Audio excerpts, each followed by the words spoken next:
دعوت اسلامی کے تحت مختلف مواقع پر اجتماعات کا سلسلہ رہتا ہے، مگر ایک اجتماع جو ہر ہفتے باقاعدگی کے ساتھ ہوتا ہے، جسے ہفتہ وار سنتوں بھرے اجتماع کا نام دیا گیا ہے۔ ہفتہ وار سنتوں بھرے اجتماع کی 3 نشستیں ہوتی ہیں۔ پہلی نشست مغرب سے عشاء تک، دوسری نشست سیکھنے سکھانے کے حلقوں سے لے کر سونے تک، تیسری نشست تہجد کی نماز سے لے کر اشراق و چاشت اور صلاۃ و سلام تک ہوتی ہے۔ اس سنتوں بھرے اجتماع میں سنتوں کی تربیت کے ساتھ ساتھ فرائض علوم سے متعلق بھی سکھایا جاتا ہے۔ ہفتہ وار سنتوں بھرے اجتماع میں عاشقان رسول کثیر تعداد میں شرکت کرتے ہیں۔ اجتماع سے دعوت اسلامی کی مرکزی مجلس شورا کے اراکین، مفتیان کرام، مبلغین دعوت اسلامی سنتوں بھرے بیان فرما کر حاضرین کو علم دین سے متعلق آگاہی فراہم کر کے انہیں دین سے وابستہ رہنے کی ترغیب دلاتے ہیں۔ دعوت اسلامی ہے، یہ دعوت اسلامی ہے۔ نگران شعبہ کا کہنا تھا کہ ہفتہ وار سنتوں بھرے اجتماع میں آنے والے عاشقان رسول کو بہت کچھ سیکھنے کا موقع ملتا ہے۔ ہفتہ وار اجتماع میں آنے والے عاشقان رسول کو بہت کچھ سیکھنے کا موقع ملتا ہے۔ آنے والے عاشقان رسول کو تلاوت کلام مجید سننے کا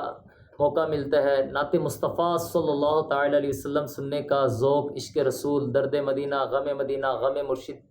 یہ بھی نصیب ہوتا ہے۔ اور ہفتہ وار اجتماع میں آنے والے عاشقان رسول کو رقت انگیز بیان سننے کا موقع ملتا ہے، جس میں علم دین کا حصول، عقائد و اعمال کی درستی اور الحمدللہ عز و جل صحابہ کرام و اہل بیت اطہار کی محبت، اولیاء کرام کی محبت ہفتہ وار اجتماع میں نصیب ہوتی ہے۔ اسی طرح ہفتہ وار اجتماع میں ذکر، دعا اور عاشقان رسول کی ایک بڑی تعداد ہفتہ وار اجتماع میں اس لیے بھی شامل ہوتی ہے کہ اس میں عاشقان رسول کی دعائیں قبول ہوتی ہیں۔ شعبے کے نگران کا کہنا تھا کہ ملک بھر میں 590 ہفتہ وار سنتوں بھرے اجتماعات منعقد کیے جاتے ہیں اور اس کا شیڈیول عالمی مدنی مرکز فیضان مدینہ کراچی کی طرح ہی ہوتا ہے۔ ملک بھر میں الحمدللہ عز و جل 590 ہفتہ وار اجتماعات ہو رہے ہیں اور ان کا پورا شیڈیول ویسا ہی ہے جیسا باب المدینہ کراچی میں ہوتا ہے،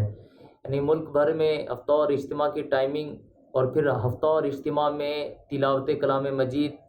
نعت مصطفیٰ بیان کا جو موضوع ہے، یہ پورے ملک میں ایک ہی طرز میں، ایک ہی پلیٹ فارم میں جو ہو رہا ہوتا ہے، وہی پورے 590 ہفتہ وار اجتماعات میں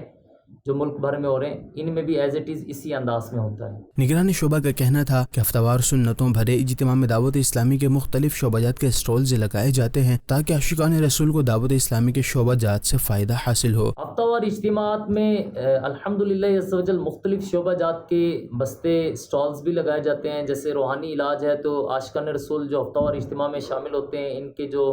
مسائل ہوتے ہیں، اچھا کوئی کس قسم کی بیماری ہے، کوئی کسی قسم کی بیماری ہے، تو ان کے روحانی علاج بھی ہفتہ وار اجتماع میں ان کو پیش کیے جاتے ہیں۔ اسی طرح ہفتہ وار اجتماع میں آنے والے نوجوان عاشقان رسول جو ایجوکیشن سے وابستہ ہیں، ایجوکیشن کے تعلق سے ایجوکیشن کے سٹالز پہ ان کی رہنمائی کی جاتی ہے۔ مدنی قافلے میں سفر کرنے والے مدنی قافلے کے